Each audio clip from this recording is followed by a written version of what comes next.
Students, so today we will start our new topic, that is water. As we all know that water is a renewable natural resource. 3/4 of the earth's surface is covered with the water. That's why earth is also called the blue planet.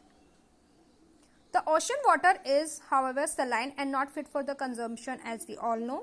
So the fresh water is only 2.7%.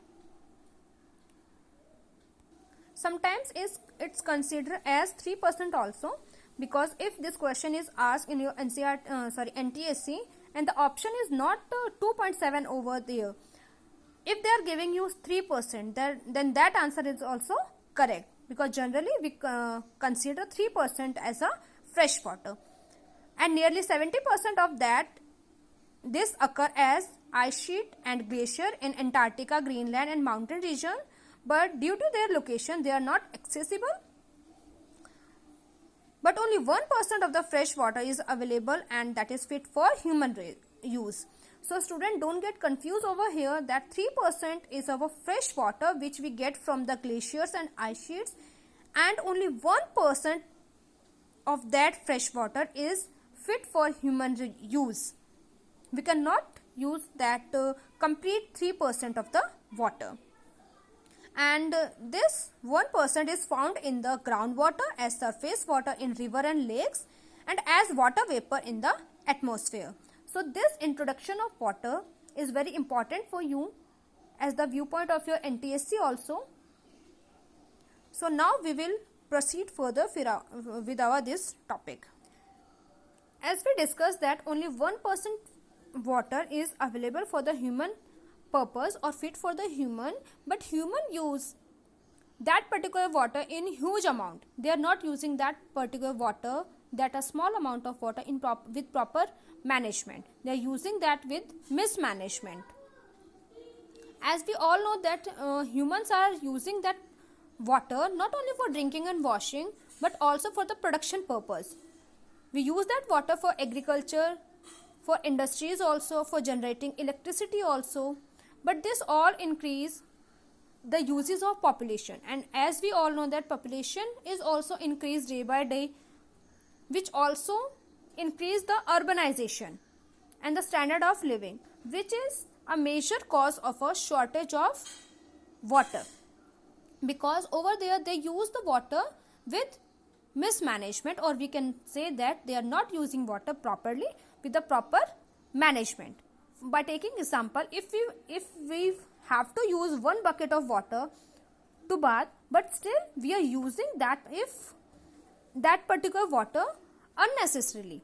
If half bucket of water is sufficient for us, but still we are consuming that complete bucket full of water for our bathing purpose. So this is mismanagement. If we are not using it properly, then the water availability, or we can say there will be water shortage in our life in future.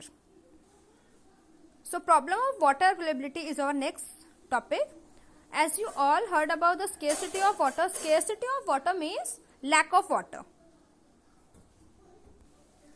There is a scarcity of water in many regions of the world.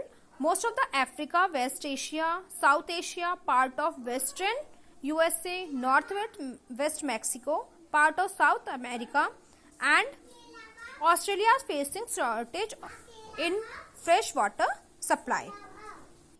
So as we discussed that there are so many parts of the world which are facing shortage of water, so we should conserve our water by time being. Time रहते ही हमें अपने जो water resource है उन्हें conserve कर लेना चाहिए.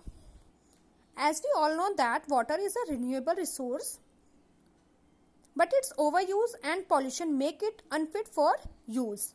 As we all know, the discharge of untreated and partially treated sewage, agriculture chemicals and industrial waste is also influence the water bodies. They pollute water with nitrate, metals and pesticides. And this water pollution is also controllable if we treat these influents suitable before releasing into them in a water bodies. This was the point related to the human uses, but the forest and other vegetation covers slow the surface runoff and replenish underground water. Water harvesting is another method to save surface runoff. Water is used for irrigation field, as you all know. The canal should be properly lined to minimize losses by water seepage. Sprinklers effectively irrigate the area by checking water losses through seepage and evaporation. So we can use these methods for our irrigation purpose. Drip irrigation is also very useful method for irrigation. It also conserve our water resources. So now, like this, the valuable water resource can be conserved by adopting these means of conservation. So student, do you know that rainwater harvesting is the process of collecting rainwater from rooftops and directing it to an appropriate location and storing it for future use. So our next topic is natural vegetation and wildlife. So let's start this topic. I am starting this topic with the meaning. Later on I will discuss this story with you. So first of all, let's discuss the meaning. Natural vegetation and wildlife exist only in the narrow zone of the contact between lithosphere, hydrosphere and atmosphere that we called biosphere. So in the biosphere, living beings are interrelated and interdependent on each other for their survival, and this proper system is called ecosystem.